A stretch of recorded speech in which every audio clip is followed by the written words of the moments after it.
Siamo con Achille Penzo, presidente di Cavalli Marini, e con Domenico Boscolo nel direttivo. Durante, diciamo, non siamo ancora al termine perché stanno arrivando ancora un sacco di persone, di questa 39esima Camminà per Ciosa Marina, un grande successo. Allora sì, siamo praticamente alla prima ora e mezza dalla partenza e la gente sta arrivando alla spicciolata e abbiamo cominciato a distribuire le vongole in cassopipa. Diciamo un grande successo perché prima di tutto il tempo ci ha risparmiato, no? Per cui è la giornata ideale. E oggi non era detto. Esatto, è la giornata ideale per correre, camminare e poi una cosa incredibile, l'afflusso inaspettato sembra quasi il doppio dell'anno scorso, insomma, ecco, per cui noi siamo veramente contenti, una grande festa che di fatto è iniziata alle 7:30 e va avanti fino a mezzogiorno.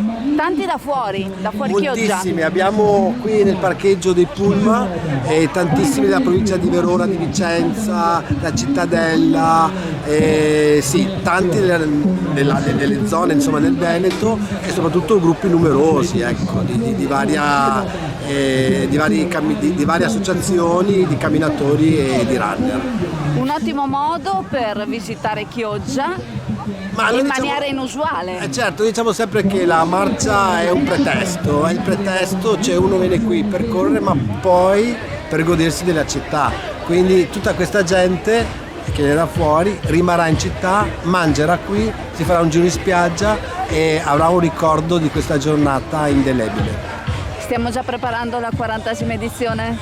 Certo, questa è la 39esima di passaggio, sarebbe la 41esima nella carta, ne abbiamo saltate 2, però il prossimo anno sarà una festa grande perché abbiamo il numero tondo, quindi dobbiamo onorare questo numero.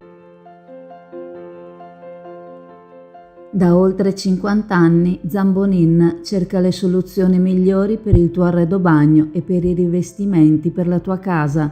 Qualità e design per prodotti sempre all'avanguardia per darti il meglio. Competenza e cordialità ti accompagneranno nella scelta.